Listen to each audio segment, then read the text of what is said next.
Good morning students, let's try chemistry.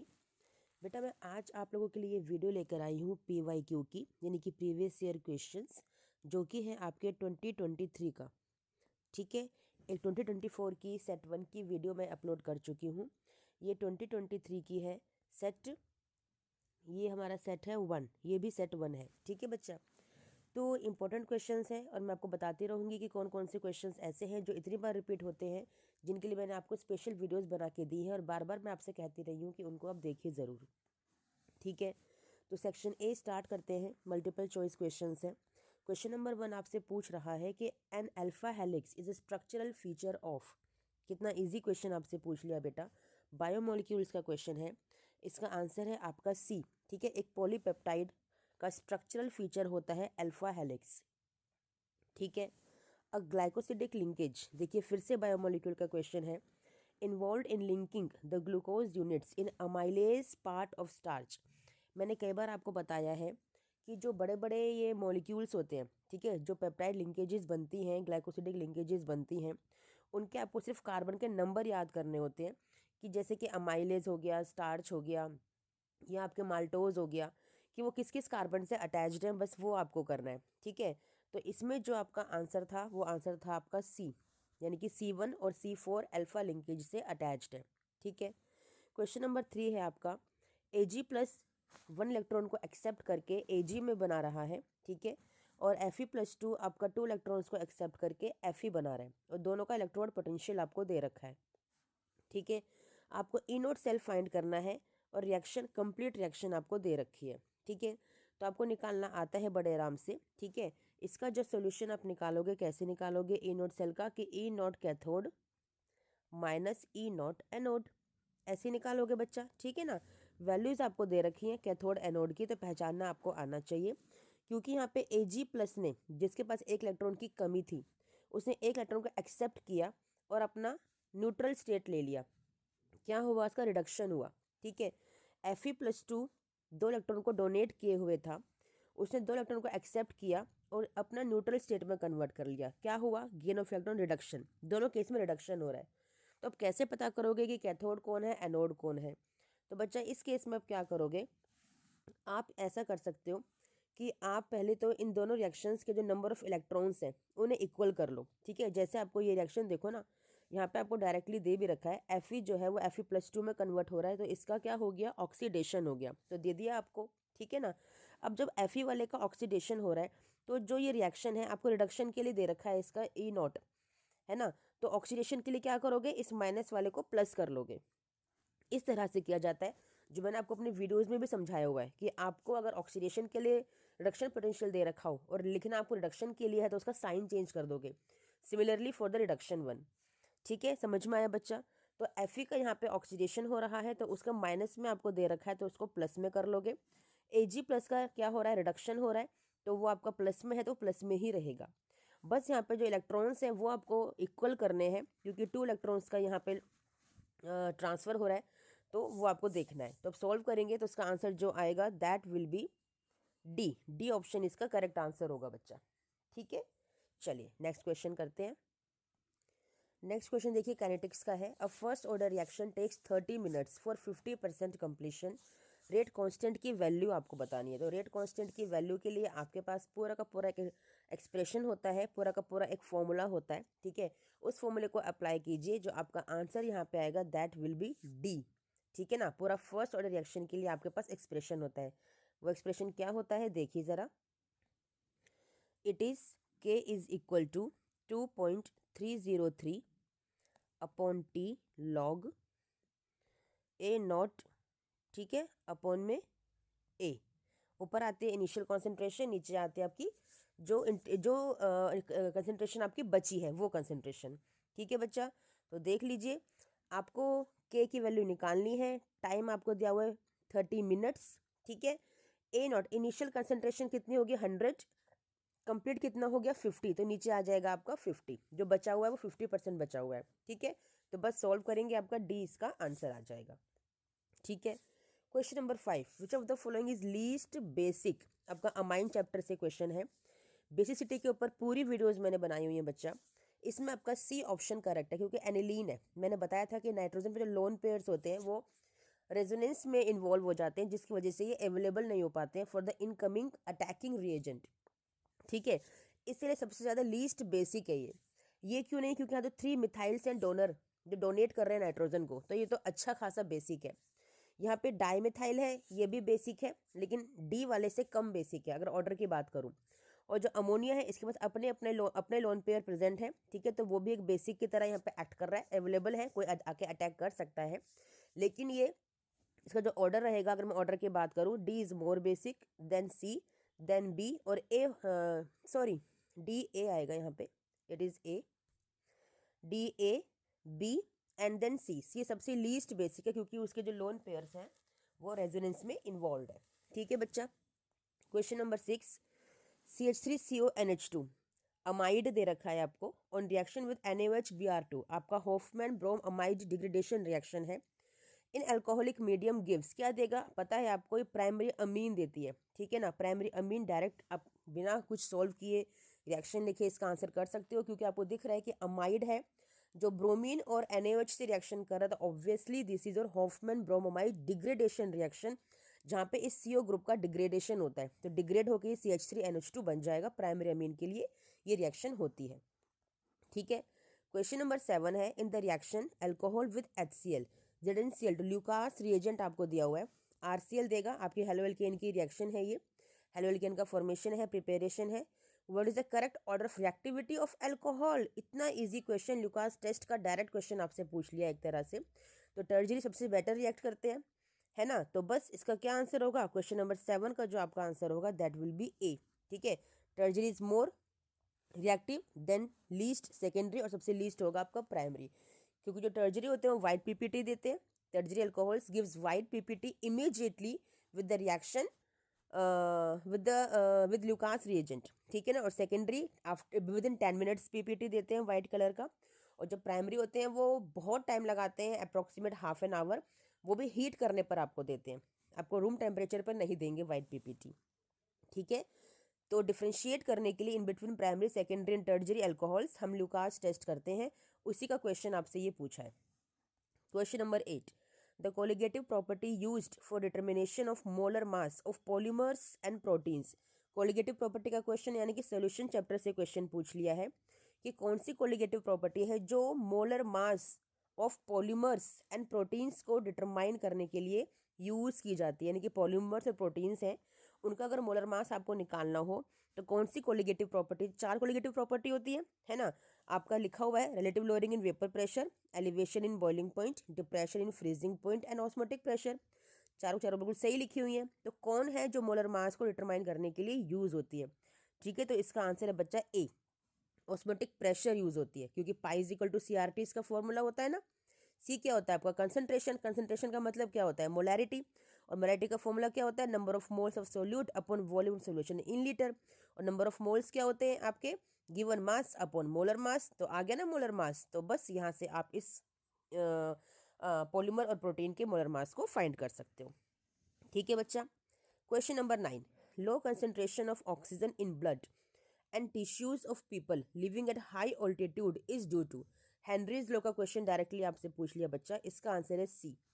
Low atmospheric pressure होने की वजह से ही हमारे ब्लड में जो ऑक्सीजन है उसकी कंसंट्रेशन कम हो जाती है, डिजोल्व नहीं हो पाता है, क्योंकि जितना ऊपर आप जाओगे ऊंचाई पर, हिल्स पे, माउंटेन्स पे, पहाड़ियों पे, एटमॉस्फेरिक प्रेशर लो होगा तो हमारे ब्लड में जो ऑक्सीजन ऑलरेडी डिजोल्व होती है, ऊपर जाते जाते वो रिलीज होनी शुरू हो जाती है, कंसंट्रेशन कम हो जाती है, जिसकी वजह से हम लोगों को थोड़ा थोड़ा सा एनोक्सिया जैसा फील होता है, हमें हेलुसिनेशंस होने स्टार्ट हो जाते हैं, हमारी सांस फूलने लग जाती है। ठीक है, ये हेनरीज लॉ का क्वेश्चन है। ठीक है, चलिए क्वेश्चन नंबर 10। क्वेश्चन नंबर 10 पूछ रहा है, which of the following is affected by catalyst. Catalyst की वजह से इनमें से कौन है जो अफेक्ट होगा? तो इसका आंसर है एक्टिवेशन एनर्जी। किस चैप्टर का क्वेश्चन है बता सकते हैं आप? केमिकल काइनेटिक्स का क्वेश्चन है बच्चा। ठीक है, एक्टिवेशन एनर्जी है आपकी, सॉरी सॉल्यूशंस का क्वेश्चन है ये हमारा। ठीक है, केमिकल काइनेटिक्स में नहीं है, सॉल्यूशंस में है एक्टिवेशन एनर्जी। ठीक है, वहाँ पे हम इसे सॉल्व करते हैं, इफेक्ट ऑफ टेम्परेचर के हम लोग बात करते हैं। तो यहाँ पे कैटलिस्ट का इफेक्ट पूछ रहे हैं, तो एक्टिवेशन एनर्जी पर फर्क पड़ता है कैटलिस्ट का। ठीक है, क्वेश्चन नंबर 11 है the compound this and this represent, आपको आइसोमेरिज्म पूछा गया है, यानी कि आपका कोऑर्डिनेशन कंपाउंड का ये क्वेश्चन है। ठीक है, तो कौन सा आइसोमेरिज्म शो हो रहा है यहाँ पे? आयोनाइजेशन आइसोमेरिज्म शो हो रहा है। कैसे? मैंने बताया है आपको। आप देखिए, जो आयोनाइजेशन स्फेयर, यानी कि कौन सा, जो आपकी कोऑर्डिनेशन स्फेयर तो ये होता है जो ब्रैकेट में होता है, इससे बाहर जो होता है उसे आयोनाइजेशन स्फेयर बोलते हैं। तो क्योंकि बाहर के आयोनाइजेशन स्फेयर में डिफरेंस है ना। देखो सल्फेट, ब्रोमीन, ब्रोमीन और सल्फेट, यानी कि जो बाहर का आयोनाइजेशन स्फेयर है वो चेंज हो रहा है, तो इसलिए कौन सा आइसोमेरिज्म हो गया? Ionization isomerism. ये शॉर्ट ट्रिक है लर्न करने की, जो मैंने अपनी पूरी वीडियोज में आपको बताया हुआ है। Then question number 12, the synthesis of alkyl fluoride is best obtained from, बताओ, इससे इजी क्वेश्चन नहीं हो सकता। आपका फर्स्ट चैप्टर हेलोएल्केन हेलोरिन का क्वेश्चन है, फ्लोराइड का फॉर्मेशन है, तो आपको दो रिएक्शन करवाई थी, फिंकलस्टीन एंड स्वार्ट्ज। फिंकलस्टीन की ट्रिक मैंने आपको बताई थी फाई, यानी कि आयोडीन के फॉर्मेशन के लिए होता है, बट हमें फ्लोराइड के फॉर्मेशन के लिए पूछा है, तो कौन सी रिएक्शन हो गई आपकी? ये हो गई आपकी स्वार्ट्ज रिएक्शन, यानी कि बी ऑप्शन। ठीक है, question number 13, the most common and stable oxidation state of lanthanoid, again very good easy important question, it is +3।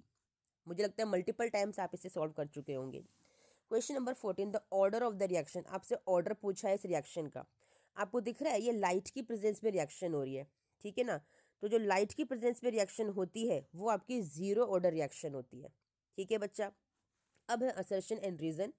First पहले चारों ऑप्शंस हम लोग पढ़ लेते हैं ताकि असर्शन रीजन करने में प्रॉब्लम ना हो।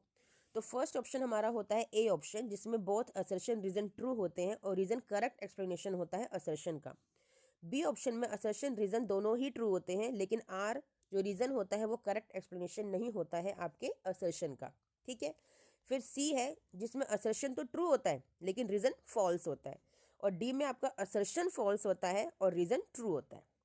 ठीक है, तो चलिए क्वेश्चन नंबर 15 जो कह रहा है कि आपको ये डाई इथाइल अमाइन दे रखा है, it is more basic than this try in aqueous solution. आपसे बोल रहा है कि ये ज़्यादा बेसिक है जबकि ये लीस्ट बेसिक है। ठीक है, तो क्या ऐसा पॉसिबल है?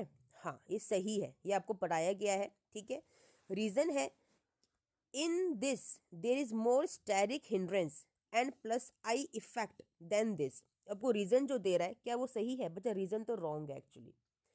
एक्सप्लेनेशन की बात तब करेंगे जब वो करेक्ट होगा, ये रॉन्ग एक्सप्लेनेशन है। ठीक है, यहाँ पे कोई स्टेरिक हिंड्रेंस नहीं है, तो पहला स्टेटमेंट ही आपका यहाँ से पढ़ते आपको समझ में आ जाएगा रॉन्ग है, तो इसका सी ऑप्शन करेक्ट है, आंसर इज सी। ठीक है, चलिए नेक्स्ट क्वेश्चन पे चलते हैं। क्वेश्चन नंबर 16, असर्शन है the molecularity of the reaction, इसकी मोलिकुलरिटी आपको 2 बता रखी है, क्या ये सही है? हाँ बिल्कुल सही है भाई, 2 रिएक्टेंट है तो 2 ही मोलिकुलरिटी हो गई। ठीक है, रीजन बताया गया है कि 2 molecules of the reactants are involved in the given elementary reaction, बिल्कुल करेक्ट है, तो इसका option A is the correct. Explanation भी सही है और दोनों के दोनों रीजन एंड असर्शन भी करेक्ट है। ठीक है, 17 क्वेश्चन कह रहा है acetylation of aniline gives a mono substituted product. ठीक है, तो क्या ये सही है? बेटा असर्शन तो करेक्ट है ना। जो एसिटाइलेशन करते हो एनिलीन का वो आपको मोनो सब्स्टिट्यूटेड मतलब एक ही सब्स्टिट्यूशन प्रोडक्ट आपको देता है। ठीक है, लेकिन जो रीजन है activating effect of this group is more than of amino group, बच्चा ये रॉन्ग है, ये कहीं से भी सही नहीं है, तो इसका ऑप्शन सी करेक्ट है। ठीक है, 18th क्वेश्चन कहता है EDTA ethylene diamine tetra acetate is used to determine hardness of water, क्या ये सही है? हाँ बिल्कुल सही है। ठीक है, रीजन कह रहा है इट इज अ बाइडेंडेट लिगेंड, अरे भाई नहीं, ये तो बाइडेंडेट है ही नहीं, ये तो आपका मल्टीडेंडेट लिगेंड है, हेक्साडेंडेट लिगेंड है बेटा। ठीक है, that's why this is false, तो इसका आंसर कौन सा हो गया? सी आंसर हो गया बच्चा। ठीक है, चलिए सेक्शन बी की तरफ चलते हैं। अब सेक्शन बी हमसे कह रहा है A solution is prepared by dissolving 10 gram of non-volatile solute in 200 gram of water. आपको नॉन वोलेटाइल सोल्यूट का मास दे दिया और आपको सॉल्वेंट का भी मास दे दिया। ऐसा ही क्वेश्चन मैंने आपको अपनी वीडियो में बताया था सोल्यूशन में, जहाँ मैंने वीडियो बनाई थी most important questions of NCERT exercise. वहाँ पे मैंने बताया था कि सेम क्वेश्चन की इंपॉर्टेंट है और देखो प्रीवियस ईयर में आया भी हुआ है। ठीक है, it has a vapour pressure of 31.84 mmHg at 308 Kelvin. Calculate the molar mass of the solute. बड़ा अच्छा क्वेश्चन है। Simple relative lowering in vapour pressure का फॉर्मूला आप लगाओगे, that is P naught A minus P A upon P naught A. Naught क्या है आपका? Purity के लिए, ठीक है। दिस इज इक्वल टू आपका, पूरा लिख देती हूँ मैं आपका, W A upon M A. W क्या होता है? मास, है ना, और एम क्या होता है? Molecular mass. डब्ल्यू ए ये आपका मोल फ्रैक्शन के इक्वल हो गया ना बच्चा, मोल fraction of A component upon में मोल फ्रैक्शन ऑफ सॉल्यूशन, ठीक है। अगर मैं शॉर्ट में लिखूं तो यहाँ पे क्या होगा? Mole fraction of A upon में mole fraction of A plus B, ठीक है ना, mole fraction of A plus mole fraction of B, ठीक है बच्चा। तो इस फॉर्मूले से सारी चीज़ों को पुट करके आप आंसर निकाल लीजिए, ठीक है। इसका जो आंसर आएगा वो मैं बता देती हूँ, दैट विल बी 180 ग्राम पर मोल, ठीक है बच्चा।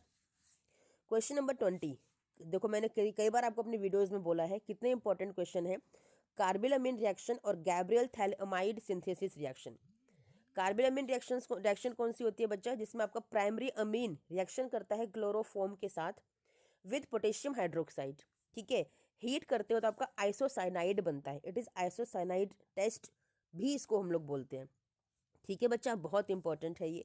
गैब्रियल थैलेमाइड सिंथेसिस, पूरा का पूरा नेमिंग रिएक्शन उठ के आ गया, ठीक है। मैंने आपको पूरी वीडियो में बताया हुआ है, बहुत अच्छे से एक्सप्लेन किया हुआ है, सेपरेट वीडियोस बना रखी हैं, चैप्टर की वीडियोस बना रखी हैं, इतनी सारी बना रखी हैं, बहुत अच्छे से मैंने आपको एक्सप्लेन किया है कि थैलेमाइड का सिंथेसिस आप कैसे करते हो, ठीक है। यहाँ पे भी आपका प्राइमरी अमीन ही फॉर्म होता है, ठीक है, बहुत इंपॉर्टेंट है। 21st क्वेश्चन है, how would you account for. मैंने बताया था कि आपको इस तरह के क्वेश्चंस बहुत इंपॉर्टेंट होते हैं। आपको बोला गया है the E naught value for Mn3+ by Mn+2 couple is much more positive than that for Chromium+3 by Chromium+2 couple और Fe+3 by Fe+2 couple। आपसे पूछा गया है या कहा गया है और आपको प्रूफ करना है कि जो मैग्नीज के लिए जो वैल्यू है, मैग्नीज कपल की जो ई नोट की वैल्यू है वो ज़्यादा पॉजिटिव है। बस ये बोला गया आपसे, किससे ज़्यादा पॉजिटिव है? क्रोमियम कपल से और आयरन कपल से। इसका आपको रीज़न देना है। एक्चुअली बच्चा क्या होता है ना, कई बार बताया है वैसे, कि जो मैग्नीज+3 है, जब वो मैग्नीज+2 में कन्वर्ट होता है तो बहुत ज़्यादा स्टेबल हो जाता है बच्चा, क्योंकि वहाँ पे वो हाफ फिल्ड D5 कॉन्फ़िगरेशन ले लेता है, ठीक है। जिसकी वजह से आप कहो तो +3 में अगर मैग्नीज को रखोगे तो थर्ड आयोनाइजेशन एंथैल्पी इसकी बहुत हाई होती है, ठीक है। जबकि Chromium+3 और Chromium+2 के केस में, यानी कि Fe+3 और Fe+2 के केस में भी यहाँ पे स्टेबल कॉन्फ़िगरेशन है, किसमें? +3 में। Chromium+3 Fe+3 स्टेबल रहते हैं, लेकिन Mn+3 स्टेबल नहीं होता, Mn+2 में जाके स्टेबल होता है, इसीलिए इसकी ई नोट की वैल्यू ज़्यादा पॉजिटिव होती है, ठीक है। Now complete the following equation. Again मैंने बोला था बहुत इंपॉर्टेंट है, इक्वेशन को कंप्लीट करना है। ये क्वेश्चन एग्जाम में आता ही आता है, पोटेशियम पर मैग्नेट के लिए या फिर पोटेशियम डाइक्रोमेट के लिए, ठीक है। तो कैसे कंप्लीट करोगे? यहाँ पे आपके आएंगे 2 मैग्नीज +2, ठीक है, साथ में आएंगे +10 CO2 एंड +8 वाटर मॉलिक्यूल्स, ठीक है। कंप्लीट रिएक्शन है आपकी कि 2 मैग्नेट आपके MnO4 नेगेटिव पर मैग्नेट आयंस हैं +16H+ +5 oxalate ions gives you 2 manganese +2 +10 CO2 +8 H2O, ठीक है। क्वेश्चन नंबर 22 का A part, on diluting 2 electrolytes A and B। कोई 2 इलेक्ट्रोलाइट्स हैं आपके पास, A और B है, उनकी जो मोलर कंडक्टिविटी है of A increases 25 times while that of B increases by 1.5 times. जब डाइल्यूट किया गया 2 इलेक्ट्रोलाइट्स को तो A की जो मोलर कंडक्टिविटी है वो 25 टाइम्स इंक्रीज हुई और जो B की मोलर कंडक्टिविटी है वो 1.5 टाइम्स इंक्रीज हुई। बच्चा पहले क्वेश्चन को समझा करो, तभी आंसर सही से निकलता है, ठीक है। Which of the 2 electrolytes is strong. आपसे पूछा कौन स्ट्रॉन्ग इलेक्ट्रोलाइट है, बच्चा साफ साफ दिख रहा है, क्योंकि B की जो डाइल्यूशन करने पे जो मोलर कंडक्टिविटी इंक्रीज हुई है वो 1.5 टाइम्स इंक्रीज हुई है, तो इसलिए ये ज़्यादा स्ट्रॉन्ग इलेक्ट्रोलाइट है। समझ में आया? जिसकी मोलर कंडक्टिविटी कम होगी वो स्ट्रॉन्ग इलेक्ट्रोलाइट होगा, ठीक है। Justify your answer graphically. Graphically आपको यहाँ से रिप्रेजेंट करना है, ये पूरा ग्राफ मैंने आपको कराया था। यहाँ पे आपका C हाफ था, ठीक है, यहाँ पे आपका मोलर कंडक्टिविटी था, है ना। स्ट्रॉन्ग इलेक्ट्रोलाइट्स के लिए आपका ये वाला ग्राफ आता है, ठीक है ना, और वीक इलेक्ट्रोलाइट्स के लिए आपका ये वाला ग्राफ आता है। क्योंकि ये कभी भी यहाँ मीट नहीं कर सकता, मिल नहीं सकता, तो इसलिए इसको हम कोलरोश लॉ से निकालते हैं। सब कुछ समझाया गया आपको, ठीक है। इंपॉर्टेंट क्वेश्चन है। बी पार्ट क्या कहता है, the electrical resistance of column of 0.05 mole per liter NaOH solution of diameter 1 centimeter and length 50 centimeter is this ohm। Electrical resistance आपको दे दिया। कैलकुलेट द कंडक्टिविटी, आपको फॉर्मूला बताया गया था, कंडक्टिविटी नहीं कप्पा, उसके लिए फॉर्मूला होता है आपका लेंथ अपॉन ए, यानी कि आपका cell constant, multiplied by 1/r, यानी कि रेजिस्टेंस, इलेक्ट्रिकल रेजिस्टेंस। ये सारी वैल्यूज आपको दे रखी हैं। लेंथ आपको दे रखी है 50 सेंटीमीटर, एरिया आपको दे रखा है, वो निकाल लोगे एरिया आप, है ना, पाई आर, किससे निकालोगे, आपका कॉलम है ना, it's a pi R square, उससे आप निकाल लो, ठीक है। और आपका है यहाँ पे रेजिस्टेंस, वो भी आपको दे रखा है। तो कंडक्टिविटी का जो आंसर आएगा दैट विल बी, मैं लिख देती हूँ, 11.47 इंटू 10⁻³ साइमन सेंटीमीटर इनवर्स। ठीक है बच्चा, समझ में आया, ठीक है। चलिए नेक्स्ट क्वेश्चन करते हैं। Question number 23, predict the products. आपको बताना है, इथेनॉल दे रखा है, कॉपर की प्रेजेंस पे रिएक्शन करा रहे हो, बहुत अच्छे से रिएक्शन कराई थी मैंने आपको बेटा ये वाली। यहाँ पे क्योंकि आपके पास इथेनॉल है तो कॉपर एट 273 केल्विन, यहाँ पर कोई भी रिएक्शन आपको नहीं देगा। There is not possibility of any reaction. आप क्या लिखोगे, नो रिएक्शन। देखो ऐसे क्वेश्चन भी एग्जाम में आते हैं, ठीक है। यहाँ पर आपका मिथेनल रिएक्शन करता है एट 573 केल्विन, समझ में आया। सेकंड है आपको फिनॉल दिया हुआ है, ब्रोमीन वाटर, एक्वस ब्रोमीन है तो मीन्स ब्रोमीन वाटर है, रिएक्शन करानी है। एक्सेस में देखो वाटर है तो एक्सेस में होगा, तो एक्सेस का मतलब क्या हो गया, क्या बनेगा आपका ये फिनॉल है, ऑर्थो पैरा पे लगना चाहिए, तो ऑर्थो पैरा पे तीनों पे एक साथ लग जाएगा ब्रोमीन, क्योंकि ब्रोमीन वाटर है, वाटर का मतलब वो एक्सेस में है, ये अपने आप अंडरस्टूड होना चाहिए, ठीक है। Now give reasons, para nitrophenol is more acidic then para methyl phenol. भाई कितनी बार क्वेश्चन कराया होगा नहीं पता। पैरा नाइट्रोफिनॉल क्यों एसिडिक है भाई, क्योंकि नाइट्रो लगा हुआ है ना, इलेक्ट्रॉन विड्रॉइंग ग्रुप है, इलेक्ट्रॉन खींच लिए, कमी कर दी, डेफिशिएंट बना दिया, तो इसलिए वो इलेक्ट्रॉन डेफिशिएंट होने की वजह से वो एसिडिक हो गया। मिथाइल क्या है, इलेक्ट्रॉन डोनर है भाई, इलेक्ट्रॉन दे रहा है, तो वो एसिडिक कैसे हो जाएगा। एसिडिक का मतलब होता है इलेक्ट्रॉन्स की कमी होना, ठीक है, समझ में आया ना। चलो फिर है आपका ये टर्जरी मिथाइल, आपको ब्रोमाइड दे रखा है, टर्जरी ब्रोमाइड दे रखा है, on reaction with NaOCH3 gives alkene as the main product and not an ether. आपको ईथर नहीं देता, आपको एल्कीन देता है एज अ मेन प्रोडक्ट, क्यों। ओके आपका ये देखो ना, ये सोडियम मिथॉक्साइड है, अच्छा ये टर्जरी ब्रोमाइड है, ये तो विलियमसन रिएक्शन के लिए पूछ रहा है आपसे। बच्चे एल्कीन देगा ना, क्योंकि विलियमसन रिएक्शन तो होगी नहीं, ये NaOCH3 है ना आपका, ये सोडियम मिथॉक्साइड है, यानी कि आपका RONA है, यानी कि सोडियम एल्कोक्साइड है। आपको पता है प्राइमरी रिएक्शन करना चाहिए, आपका RX जो होना चाहिए विलियमसन सिंथेसिस रिएक्शन के अकॉर्डिंग वो प्राइमरी होना चाहिए, क्योंकि SN2 मैकेनिज्म से फॉलो होता है। अगर प्राइमरी नहीं होगा तो मैंने बताया था SN2 नहीं होगा, SN1 या एलिमिनेशन हो जाएगा।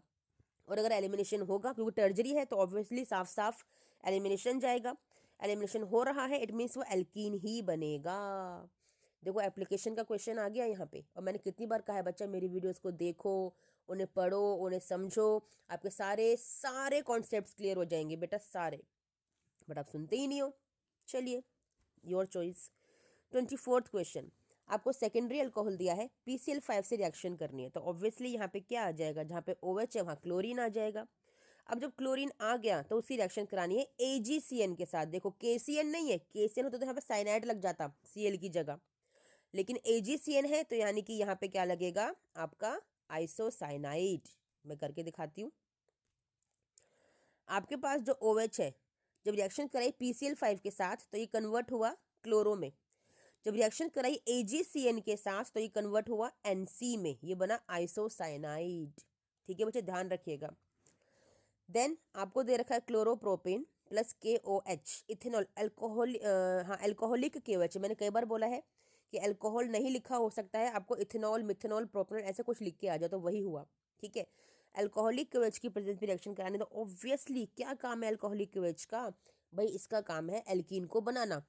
यहाँ से HCl को निकाल देगा और एल्कीन को बना देगा। कैसे बनाएगा एल्कीन को, कौन सी एल्कीन बनाएगा, ये बनाएगा CH3 CH double bond CH2, क्योंकि यहाँ से HCl निकल गया, A बन गया। अब है HBr की रिएक्शन करानी है भाई, मार्कोवनिकोव एडिशन कराना है। सिंपल है, पाई बॉन्ड को ब्रेक करो, यहाँ पे Br लगाओ, यहाँ पे H लगाओ, आपका सेकेंडरी ब्रोमाइड बन गया। इतना इजी कन्वर्जन आपको देखने को मिला बेटा, बट चलिए प्रैक्टिस करते रहिए। अगेन वेरी इंपॉर्टेंट क्वेश्चन, मैंने 1000 बार कहा है इतना इंपॉर्टेंट क्वेश्चन है, बार बार PYQ में आ रहा है। डिफाइन डीनेचुरेशन ऑफ प्रोटीन, क्या होती है भाई, जब प्रोटीन में हम ऐसा कोई चेंज ले आते हैं, टेम्परेचर या फिर pH चेंज कर देते हैं, जिसकी वजह से किसी पर्टिकुलर प्रोटीन की बायोलॉजिकल एक्टिविटी में कोई चेंज आ जाए, that is denaturation of protein. ठीक है, इसका इफेक्ट क्या होता है, इसका इफेक्ट यही होता है कि जो सेकेंडरी और टर्जरी स्ट्रक्चर्स होते हैं ना प्रोटीन्स के, वो आपके प्राइमरी बन जाते हैं। यानी कि सेकेंडरी टर्जरी कैसे होते हैं, ऐसे होते हैं ना कोइल्ड, ये बिल्कुल स्ट्रेट बन जाते हैं इस तरह से, तो अनकोइलिंग हो जाती है, अनफोल्डिंग हो जाती है। ठीक है, section C question number 26, give reason measurement of osmotic pressure method is preferred for the determination of molar masses of macromolecules. अभी ऊपर ऑब्जेक्टिव क्वेश्चन भी किया था हमने, देखो आपको आंसर यहाँ से ही मिल सकता था। ठीक है ना, such as proteins and polymers. देखो भाई ऑब्जेक्टिव क्वेश्चन का आंसर ही लिख के दे दिया आपको, आंसर क्या था वहाँ पे, ऑस्मोटिक प्रेशर था। देख लो भाई, एनसीईआरटी ऐसे भी करते हैं बेटा, पेपर भी ध्यान से पढ़ लोगे ना पूरा, क्या पता कि 2-4 क्वेश्चन वही सॉल्व हो जाए आपके। ठीक है बच्चा, चलो लक है आपका। तो क्या रीज़न है इसका बच्चा, ऑस्मोटिक प्रेशर जो होता है बच्चा, वो रूम टेम्परेचर पर मेजर किया जाता है। ठीक है, यानी कि जो मोलैरिटी होती है सॉल्यूशन की, वो मेजर की जाती है, जबकि मोलैलिटी मेजर नहीं की जाती है, वो तो हमें पता ही है। ठीक है ना, ठीक है, जिसकी वजह से जो कोलिगेटिव प्रॉपर्टी है, बाकी कोलिगेटिव प्रॉपर्टी का जो मैग्नीट्यूड होता है वो सबसे ज़्यादा हो जाता है डाइल्यूट सॉल्यूशन के अंदर। इन शॉर्ट क्या कहोगे कि जो ऑस्मोटिक प्रेशर है वो रूम टेम्परेचर पर मेजर किया जाता है, दैट्स वाई, बस। ठीक है, आंसर बहुत सारे बनते हैं बट एक इनफ है आपके लिए। ठीक है, B क्या है, एक्वेटिक एनिमल। भाई हेनरीज लॉ का क्वेश्चन आ गया उसके एप्लीकेशन का। Aquatic animals are more comfortable in cold water than in warm water. भाई कोल्ड वाटर में टेम्परेचर लो है, low temperature is favoured because solubility of gases is more, that's why aquatic animals feel very good comfortable in cold water because they can breathe very easily. Okay, C, elevation of boiling point of 1 molar KCl solution is nearly double than that of 1 molar sugar solution. भाई दिख तो रहा है, KCl का dissociation करो कैसे होगा, K plus और Cl नेगेटिव के अंदर कितने आई बने आपके, आई मतलब वेंटो फैक्टर क्या हुआ, 2 हुआ, क्योंकि 2 आयंस बने प्लस और माइनस के। शुगर का डिसोसिएशन ही नहीं होगा, तो आई क्या है इसमें, आई बस 1 है, आई बस, आई क्या है, आई बस 1 है, तो इसीलिए वो डबल है और ये सिंपल आपका 1 मोलर ही रह गया, ये सिंगल ही रह गया। ठीक है बच्चा, चलिए इतने इजी क्वेश्चंस PYQ में आते हैं बेटा, मतलब आपके बोर्ड एग्जाम में आते हैं, और आप उनको पहले देख के घबरा जाते हो, पहले ही सॉल्व नहीं करते उनको। 27 कंप्लीट द फॉलोइंग रिएक्शन। आपको फिर से ये ब्रोमोइथेन दे दिया, अल्कोहलिक क्वेच दे दिया, तो भाई HBr का रिमूव करोगे आपका एल्कीन बनेगा। सोचो सेम क्वेश्चन दे रखा है, 23 का पेपर तो बहुत ईजी आया था, इसका मतलब क्वेश्चंस रिपीट कर रखे हैं, ऑब्जेक्टिव क्वेश्चंस के आंसर्स आपको दे रखे हैं। चलिए नसीब था बच्चों का। ठीक है, एल्कीन बन गया, एल्कीन की रिएक्शन HBr से कराई, सेम क्वेश्चन रिपीट हुआ है बेटा, आपका मार्कोनिकोव एडिशन लगेगा। ठीक है, सेकेंडरी ब्रोमाइड। ए है कोई, जब SOCl2 से रिएक्शन कराओगे तो B बनेगा। भाई आपको पता है SOCl2 के लिए यहाँ पे अल्कोहल होना चाहिए, अल्कोहल की रिएक्शन कराओगे यहाँ पे आपका क्लोरो एल्केन बन जाएगा, क्लोरो एल्केन बनेगा, सोडियम ईथर से रिएक्शन करा रहे हो उसकी, तो यानी कि वुड्स रिएक्शन हो रही है, आपके यहाँ पे डबल नंबर ऑफ कार्बन हो जाएंगे। ठीक है, सोडियम मिथोक्साइड से रिएक्शन कराई, यानी कि विलियमसन ईथर लगा रहे हो आप, तो आपको प्राइमरी एल्केन ही यहाँ पे होना चाहिए। ठीक है, तो प्राइमरी हेलो एल्केन मेरे पास है, सोडियम मिथोक्साइड से रिएक्शन कराए तो 2 मिथॉक्सी प्रोपेन आपका बना। देखो बस आपको ये हिंट दे रखा है प्रोपेन का, तो यानी कि यहाँ जो आपके सारे AB जो चलते आएंगे ना, ABC, वहाँ प्रोपेन होगा। बस आपको हिंट दे दिया, आपको R मिल गया आपका, आयरन के अल्काइल ग्रुप मिल गया, वो नहीं पता था तो आपको मिल गया आपका अल्काइल ग्रुप। ठीक है। 28, how do you convert the following phenol to 2 hydroxy benzaldehyde. भाई सैलिसिल एल्डिहाइड में कन्वर्ट करने को बोल रहा है फिनोल को। सिंपल है, राइमर ट्राइमन रिएक्शन है, क्लोरोफॉर्म विद एक्वस के NaOH H+ की प्रेजेंस में। ठीक है। Anisole to 2 methoxy acetophenone, simple है, आपको एसाइलेशन करने के लिए बोल रहा है। फ्रिडलक्राफ्ट एसाइलेशन कर दो इसका, CH3COCl ऐड करो प्लस एनहाइड्रस AlCl3। ठीक है। Propane two propane two all, आपको सिंपल एसिडिक यहाँ पे हाइड्रेशन करना है। प्रोपीन है, वाटर का एडिशन करोगे तो आपका सेकेंडरी अल्कोहल बनेगा। क्यों? क्योंकि मार्कोवनिकोव एडिशन हो जाएगा। ठीक है। इथेनॉल को इथेनल में कन्वर्ट करना है, PCC डाल दो भाई, अल्कोहल को एल्डिहाइड में कन्वर्ट करना है बड़े आराम से। 29, what are the hydrolysis products of lactose and maltose. Lactose के क्या होते हैं? Glucose and galactose. और माल्टोज के क्या होते हैं? Glucose and glucose. ठीक है। B, give the basic structural difference between starch and cellulose. बच्चा जो स्टार्च होता है ना, that is a polymer of alpha glucose, अभी बताया था, इस यहाँ पे क्वेश्चन था एक। ठीक है। और जो सेल्यूलोज होता है that is a polymer of beta glucose. बस कितना सिंपल था। 30th question, explain why carboxyl group in benzoic acid is Meta directing. बच्चा क्योंकि कार्बोक्सिल ग्रुप इलेक्ट्रॉन विड्रॉइंग होता है, दैट्स व्हाई। ठीक है भाई, क्या होगा? विड्रॉइंग होगा तो इलेक्ट्रॉन खींच लेगा ना ऑर्थो पैरा से। अब कहाँ बचे? मेटा पे बचे तो बस। Second, sodium bisulphide is used for the purification of aldehydes and ketones. क्यों यूज होता है? क्योंकि एल्डिहाइड्स एंड कीटोन्स आपका बाइसल्फाइड एडिशन प्रोडक्ट बनाते हैं, दैट्स व्हाई। ठीक है। इसी वजह से जब उनका हाइड्रोलिसिस होता है तो प्योर एल्डिहाइड्स और कीटोन्स बनते हैं। ठीक है। Carboxylic acids do not give characteristic reactions of carbonyl group. क्यों नहीं देते? रेजोनेंस की वजह से। भाई ये कार्बोक्सिलिक एसिड का जो ग्रुप होता है ना, ये पाइबोन ब्रेक करो नेगेटिव, यहाँ पे रेजोनेंस स्टार्ट हो जाता है इस तरह से, यहाँ पे कर लो, ये फिर ऑक्सीजन में जाएगा इस तरह से करके, तो रेजोनेंस स्टार्ट हो जाता है, that's Y. Okay. Carboxylic group जो होता है वो रेजोनेंस की वजह से लेस इलेक्ट्रोफिलिक बन जाता है, क्योंकि यहाँ पे रेजोनेंस शुरू हो गया ना, साइकिल चल गई तो इलेक्ट्रॉन अवेलेबल ही नहीं है, that's why it is less electrophilic. Now an organic compound में देखो, मैंने कहा था ना ऐसे क्वेश्चन एग्जाम में आते हैं, आ गया ना, आ गया। देखो, an organic compound A having the molecular formula C3H8O, ठीक है, on treatment with copper at 573 Kelvin gives B। और जो B है ना वो रिड्यूस नहीं करता फेलिंग्स सॉल्यूशन को, तो मतलब एल्डिहाइड नहीं है। ठीक है। Gives a yellow precipitate of the compound, yellow precipitate दे रहा है भाई, फिर तो ये क्या होगा? ये होगा मिथाइल कीटोन, यानी कि आपका आइडोफॉर्म टेस्ट दे रहा होगा। ठीक है। देखो लिखा भी है with I2 plus I2 and NaOH, तो आइडोफॉर्म टेस्ट आपका दे रहा है, तो क्या है? मिथाइल कीटोन है। आपको ABC का स्ट्रक्चर बताना है। A क्या हो सकता है? C3H8O है।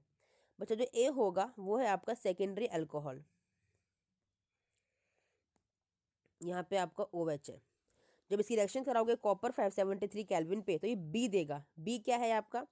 B होगा आपका CH3COCH3। ठीक है। कीटोन है ना, मिथाइल कीटोन ये रहा। ठीक है। और C क्या होगा भाई? C तो आपका CHI3 होगा, आइडोफॉर्म बन रहा है आपका। सिंपल है, कितना इजी क्वेश्चन था। ठीक है। Section D, question number 31, if PtCl2.2NH3 does not react with AgNO3 what will be its formula। अगर वो रिएक्ट नहीं करता है तो उसका फॉर्मूला क्या होगा? बच्चा उसका फॉर्मूला होगा PtNH3 होल ट्वाइस Cl2 और ब्रैकेट क्लोज कोऑर्डिनेशन स्फीयर के अंदर। ठीक है, ये फॉर्मूला होगा। What is the secondary valency of COEN3 3 positive? Secondary valency पूछी आपकी, नहीं कोऑर्डिनेशन नंबर पूछा है, तो कोऑर्डिनेशन नंबर होगा 6। क्यों? तो जो इन है वो बायडेंडेंट लिगेंड है, तो बाय यानी कि 2 हो गए, तो 2 को 3 से मल्टीप्लाई करो, 3 लगे हुए ना, तो 3 2 ज़ा 6, तो इसलिए 6 आपकी सेकेंडरी वैलेंसी हो गई, यानी कि कोऑर्डिनेशन नंबर। ठीक है, वर्नर ने कहा था। Write the formula of iron third hexacyano cyanido ferrate second. आगे क्वेश्चन आपका क्या फॉर्मूला होगा, Fe4 FeCN6, यहाँ पे क्लोज कीजिए और whole thrice, this is the formula.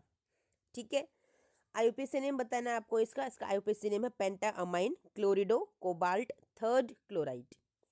ठीक है, आपको बतानी है हाइब्रिडाइजेशन एंड मैग्नेटिक बिहेवियर। तो हाइब्रिडाइजेशन क्या होगी, निकाल कर देखिएगा, पूरी की पूरी मैंने सिखाया है इस, क्योंकि ये आपका स्ट्रॉन्ग लिगेंड है तो इनर ऑर्बिटल कॉम्प्लेक्स होगा, तो हाइब्रिडाइजेशन होगी DsP2 और ये डायमैग्नेटिक होगा क्योंकि आपका स्ट्रॉन्ग लिगेंड है तो सारे इलेक्ट्रॉन्स पेयर्ड होंगे।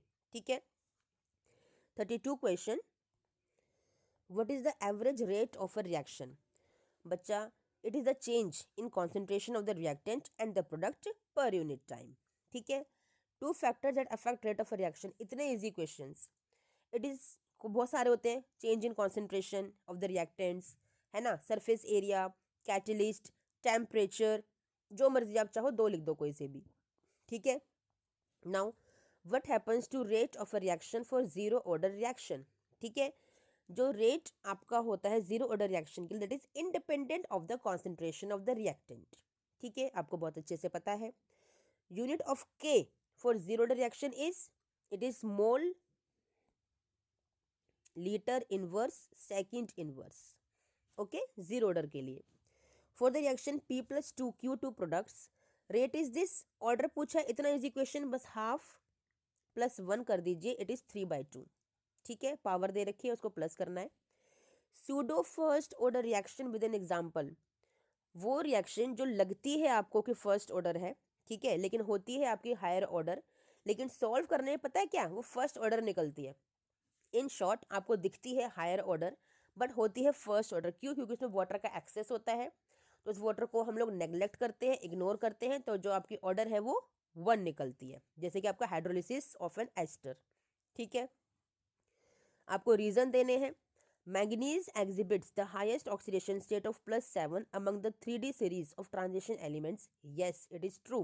क्यों, क्योंकि इसके पास 3D और 4s में जो इलेक्ट्रॉन्स होते हैं वो सारे के सारे बॉन्ड फॉर्मेशन में पार्टिसिपेट करते हैं। इसके पास maximum number of unpaired electrons होते हैं, दैट्स वाई। ठीक है, transition metals and their compounds are generally found to be good catalyst in a chemical reaction. क्यों भाई, क्योंकि इनके पास वेरिएबल ऑक्सीडेशन स्टेट्स होती हैं, वेरिएबल, इनका सरफेस एरिया भी बहुत लार्ज होता है, बहुत सारे कॉम्प्लेक्स फॉर्मेशंस बनाते हैं, मल्टीपल ऑक्सीडेशन स्टेट्स को एक्वायर करते हैं, दैट्स वाई। कोई भी एक रीजन आप दे सकते हो, रीजंस आर लिमिटलेस, लेकिन कॉन्सेप्ट क्लियर होंगे तभी ना। ठीक है, Chromium+2 is reducing in nature while with the same d orbital configuration D4 manganese plus is an oxidizing agent. बच्चा, क्योंकि मैंगनीज +3 में स्टेबल नहीं है ना, D4 में स्टेबल नहीं है, वो D5 में रहना चाहता है, that's Y.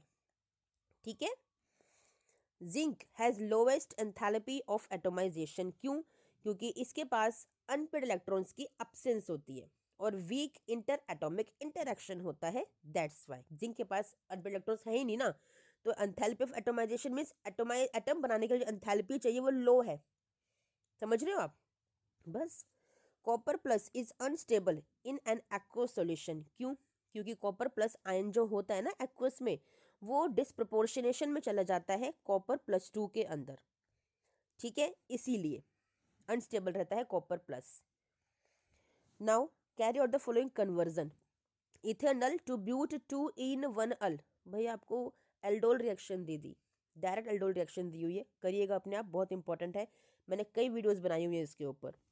Propanoic acid to chloropropanoic acid, कैसे बनाओगे, सिंपल है, आपको बताओ कौन सी रिएक्शन है ये, HVZ हेल वोल्हार्ड जेलेंस्की रिएक्शन दे रखी है। बच्चा, नाम से कहोगे अरे ये कौन सा रिएक्शन है, कौन सा रिएजेंट है, कौन सा सब्सटेंस है, हमें तो पता ही नहीं है।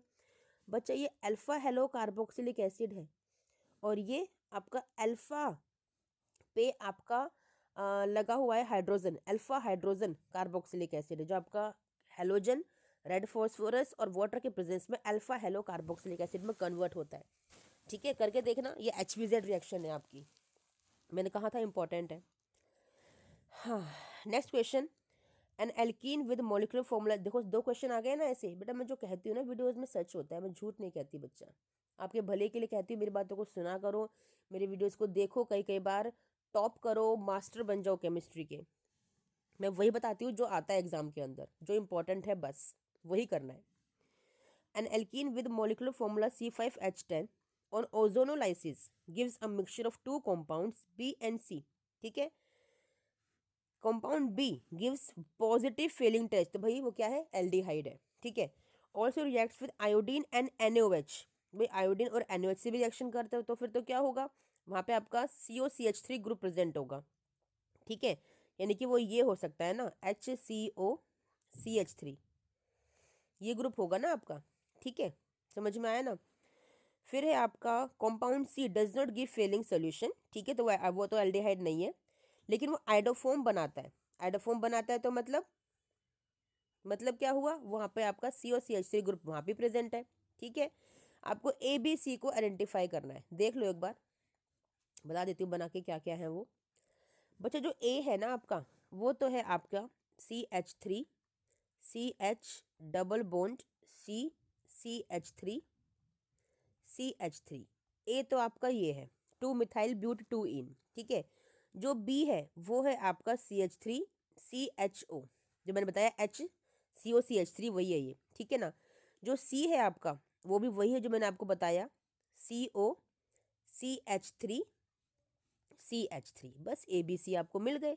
A है आपका 2 मिथाइल ब्यूट 2 इन, B है आपका इथेनॉल या फिर एसिटल्डिहाइड, और C है आपका प्रोपेनॉन यानी कि एसीटोन। कितना इजी क्वेश्चन था।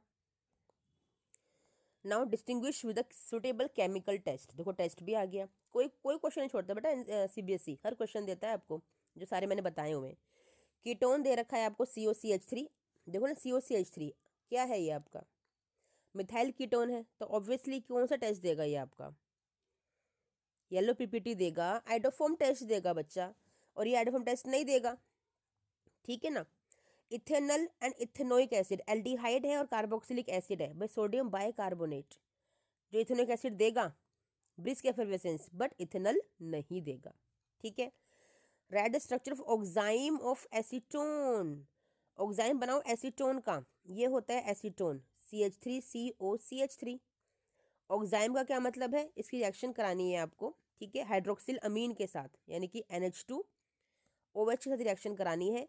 ऐसे पाई बॉन्ड ब्रेक करो, ये वाला O H2 के साथ चला जाएगा यानी कि माइनस वाटर होगा। मैंने सारे क्वेश्चंस कराए हुए हैं ये वाले आपको, बस बाकी सामान अटैच कर दो।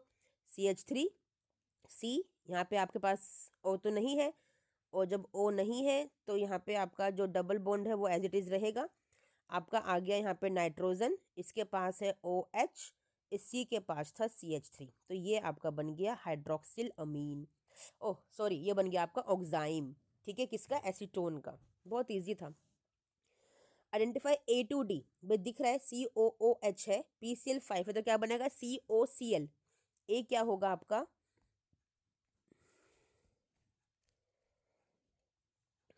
ए होगा आपका COCl, CH3COCl। ठीक है ना, फिर आपको बोला है हाइड्रोजन पैलिडियम बेरियम सल्फर में रिडक्शन कराना है। रिडक्शन कराओगे तो क्या हो जाएगा, यहाँ पे CH3 था, रिडक्शन कराओगे तो क्या होगा, रिडक्शन से बनेगा आपका CH3CHO, एल्डिहाइड बन जाएगा। ठीक है ना, फिर आपको ये B बन गया। अब आपको मैग्नीशियम ब्रोमाइड यानी ग्लिगनेट रिएजेंट हाइड्रोलिसिस करने को दे दिया, तो ये आपका जो C बनेगा वो होगा CH3 होल ट्वाइस, CH के पास OH, ये सारे बना के देखना, आपको इजीली बन जाएंगे बेटा, बहुत इजी है। ठीक है, फिर B को ही रिएक्शन कराइए, इसी को रिएक्शन कराइए लिथियम एल्यूमिनियम हाइड्राइड से, रिडक्शन करा दिया, रिडक्शन कराओगे तो क्या बनेगा, अल्कोहल CH3CH2OH। बहुत इजी था बच्चा, क्योंकि सारे सब कुछ मैंने पढ़ाया हुआ है आपको अपनी वीडियोस में। Last question 35, state Kohlrausch law of independent migration of ions. देखो आ गया क्वेश्चन फिर से, क्या होता है कोलरोश लॉ बच्चा, लिमिटिंग मोलर कंडक्टिविटी जो हमारी होती है किसी भी इलेक्ट्रोलाइट की, that is represented by the sum of the individual contributions और the concentrations of the anions and cations of the electrolyte. ठीक है, एक्सप्रेशन बोला है आपको किसके लिए, molar conductivity of acetic acid at infinite dilution according to Kohlrausch law. ठीक है, आपको एसिटिक एसिड का कोलरोश लॉ के अकॉर्डिंग एक्सप्रेशन लिखना, तो कैसे लिखोगे, limiting molar conductivity of acetic acid CH3COOH, ठीक है, गिव्स या फिर इक्वल टू का साइन लगाओ यहाँ तो, ठीक है। कैसे लिखोगे, limiting molar conductivity of CH3COO negative, है ना, और H+ अलग हो जाएगा, plus limiting molar conductivity of H+। Simple, ये था वीक इलेक्ट्रोलाइट था ना ये आपका, तो उसी के लिए तो लिखते हैं हम लोग कोलरोश लो, ठीक है। Calculate the maximum work and log Kc for the given reaction. log Kc निकालना, डेल्टा जी से निकाल लो। किससे निकालोगे, डेल्टा जी निकाल लो, डेल्टा जी निकालो, दैट इज -NFE0 सेल, है ना। नंबर ऑफ इलेक्ट्रॉन्स आपको 2 दे रखे हैं, फैराडे कांस्टेंट आपको 96500 लिख के दे दिया, E0 सेल आपको वैल्यूज दे रखी हैं ऑक्सीडेशन रिडक्शन की, कैथोड एनोड की, निकाल लो, डेल्टा जी आ गया। अब log Kc आपको निकालने को, log Kc बोला, Kc नहीं बोला, log Kc बोला है, मतलब log की वैल्यू उनको देनी पड़ती है आपको, log Kc निकालना है। तो log Kc के लिए क्या वैल्यू होती है डेल्टा जी की टर्म्स में, delta G is equal to -2.303 RT log Kc, ये होती है Kc की टर्म्स में, इसको निकाल लो और ये पूरा सॉल्व करोगे, R की वैल्यू रखोगे, T की वैल्यू रखोगे, तो उसके लिए क्या इजी सॉल्यूशन है, इसको लिख लो 0.059 अपॉन में log Kc। देखो मैंने ये भी इजी कर दिया, ये सॉल्व भी नहीं करना पड़ेगा, R और T की वैल्यू को मल्टीप्लाई करते रहोगे बार बार, भाई स्टैंडर्ड कंडीशंस पे होता है ना, ठीक है। कितना इजी हो गया, बस निकाल लो log Kc, log की वैल्यू भी नहीं निकालनी, सिंपल log Kc लगा के छोड़ देना है बस, ठीक है। अरे वाह, एक और easy question, state Faraday's first law of electrolysis. First law बताना है खाली, क्या कहता है, the mass of a substance deposited और liberated at the electrode is directly proportional to the charge or the quantity of electricity passed through the electrolyte। कितना easy था, है ना। How much charge in terms of Faraday, बस Faraday में छोड़ देना है, is required for the reduction of 1 mole copper +2 copper. भाई 2 इलेक्ट्रॉन दिख रहे हैं आपको, ट्रांसफर हो रहा है, तो इसका आंसर हो गया 2 फैराडे, बस सिंपल था, ठीक है। EMF कैलकुलेट करना है, अगेन इंपॉर्टेंट क्वेश्चन है, इजी क्वेश्चन है, नर्स्ट इक्वेशन लगेगी। नर्स्ट इक्वेशन क्या कहती है, E cell is equal to E0 cell -0.0591 upon N। N क्या है, नंबर ऑफ इलेक्ट्रॉन, जो 2 ट्रांसफर आपको दिख रहे हैं, 2 इलेक्ट्रॉन का ट्रांसफर हो रहा है, log oxidation upon reduction. Oxidation किसका हो रहा है, मैग्नीशियम का, उसकी कॉन्सेंट्रेशन लिख दीजिए 0.1 मोलर। रिडक्शन किसका हो रहा है, कॉपर का, तो उसकी कॉन्सेंट्रेशन लिख दीजिए 0.01। बस आ गया आपका EMF E सेल। इनवर्ट सेल आपने निकाल लिया, ठीक है। अच्छा वो दे रखा है, निकालने की जरूरत भी नहीं है, इनवर्ट सेल दे रखा है, -0.0591 अपॉन 2 लिखोगे, लॉग मैग्नीशियम की कॉन्सेंट्रेशन और अपॉन में कॉपर की कॉन्सेंट्रेशन, बस हो गया सॉल्व। इसका आंसर आपका आएगा 2.68 वोल्ट, ठीक है बच्चा। तो ये था हमारा 2023 का सेट 1 जो हमने सॉल्व किया है, और मुझे इस पेपर को सॉल्व करते हुए ऐसा लगा बेटा कि जानबूझ के बच्चों को पास करने के लिए पेपर बनाया गया था। 4 क्वेश्चन तो रिपीटेड थे, 2 इसमें एरर थे जो मैंने आपको नहीं बताए, 2 इसमें एरर थे जिसके फ्री के नंबर बच्चों को दिए गए थे, ठीक है। उसके बावजूद इतना इजी पेपर था, पूरा NCERT में से पेपर था, सारा पेपर NCERT का छापा हुआ था, कुछ भी अलग नहीं था बाहर। तो प्लीज़ मेरी बात को मानो, क्या पता आपकी किस्मत भी इतनी तेज़ हो और आपको भी ऐसा ही NCERT का पेपर छपा छपाया मिल जाए। तो मेरी वीडियोस को खूब देखो, सारे क्वेश्चन सोल्व कर डालो और टॉपर बन जाओ 70 आउट ऑफ 70, ठीक है। चलिए मिलते हैं नेक्स्ट वीडियो में, टिल देन थैंक यू बच्चा, बाय।